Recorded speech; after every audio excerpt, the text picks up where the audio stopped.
প্রতিবাদ ছিলে বাপ নালে তোর গাড়ি তুলে লাথি মেরে বাড়িতে খেদাই দিতাম। আমি বিয়ে করেছি মাত্র 3 দিন হয়েছে, এর মধ্যে তুই আমার শাশুড়ির কিরকম করিস? হ্যাঁ, আমি আজকেই মাতব্বরের কাছে যাবো, আজকেই আমি সালিশ ডাকবো। তুই সালিশ ডাকবি না, যা করবি করে বের থেকে, আমার কিছু আসে যায় না। তোর আজকে না ডাকবি আমি ছাড়বো না, আজকে আমি মাতব্বর ডাকবোই, আজকে সালিশ করবো। তোর আজকে ডাকিয়েই ছাড়বো, আমি যাচ্ছি মাতব্বরের কাছে। মাতব্বর সাহেব, আপনার কাছে আমার বিচার আছে, এই বিচার আপনার করতেই হবে। আচ্ছা মনি, তোমার কি বিচার কও? মাতব্বর সাহেব, আমি বিয়ে করেছি মাত্র 3 দিন হয়েছে, এর মধ্যে আমার বাপ আমার শাশুড়িরে কিরকম করে। কি কথা এ কি করেছে রে তোর বাপ? তোর শাশুড়ি কি করেছে? আপনারা কি ভাবতেছেন? আপনারা যেটা ভাবতেছেন ওইটা না, মানে বিয়ে করেছে। ও বিয়ে করেছে, আমরা অন্য কিছু করেছে, আমরা অন্য কিছু মনে করেছিলাম। আরে বারেক ভাই, তুমি কাজটু করলে কি? তোমার বাইরে উচিত। আরে কি কব ক, সেও আমারে চাই আমিও তারে চাই, এর জন্য দুইজনে মিলে গেলাম। আরে মনি, যা হয়েছে আর মাইনে নি, মানে আমরা তো সংসার করি, আমি কি করবি কন? তা হয়ে গেছে, যা আর হয়ে গেছে, মাইনে নি। মাইনে নেবো না ঠিক আছে, তা তারা আমি কি কব? তারা আমি বাপ কব না শ্বশুর কব? এটি আমার কন না, এ তো বাড়ি বিবাদে পড়ে গেলাম। তুই ওরে কি করবি? যা ড্যাডি কইস তো, যা। তা নয় মানলাম, আমি আমার বাপরে ড্যাডি করলাম, আমার বউরে কি কব?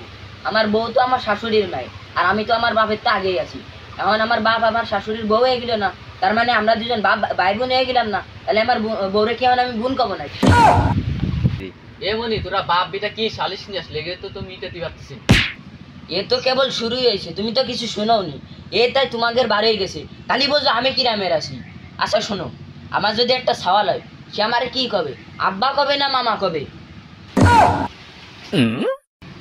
বাড়ে গেছে, এখনটাই বাড়ে গেছি। এখন তাহলে শোনো, আমার বাপের ঘরে যদি একখান সওয়াল হয়, আমি তারে কি কব? শালা কব না ভাই কব? এইটা আমারে বুঝাই দাও তোমরা। আর তো পারা গেল, তো সহ্য হচ্ছে না তো একে সালিশি।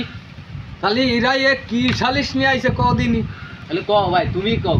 এ না খাই রয়েছে, সব ধরে এসে এ সালিশ কোনটা শেষ হবি? সালিশ শুনতে আই।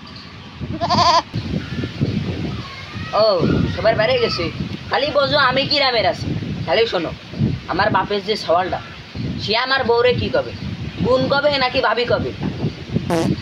এমনি আমার আর জানে কুল হচ্ছে না, আর জানে কুল হচ্ছে না।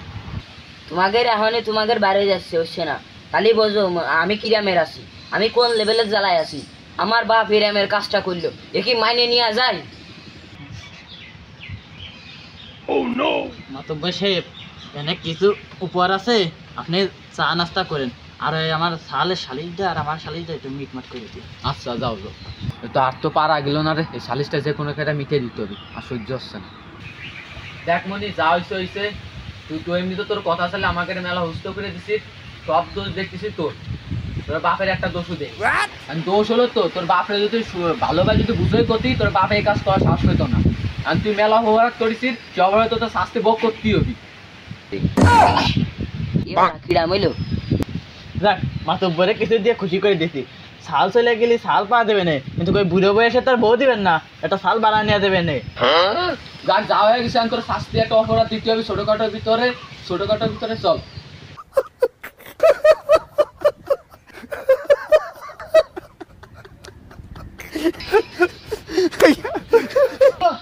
সালিশ হয়েছে, এতক্ষণ আমি দোকানে যাই 4 প্যাকেট বিড়ি খেতেই পারতাম। দেখতে আছে সবার বাড়ি চল।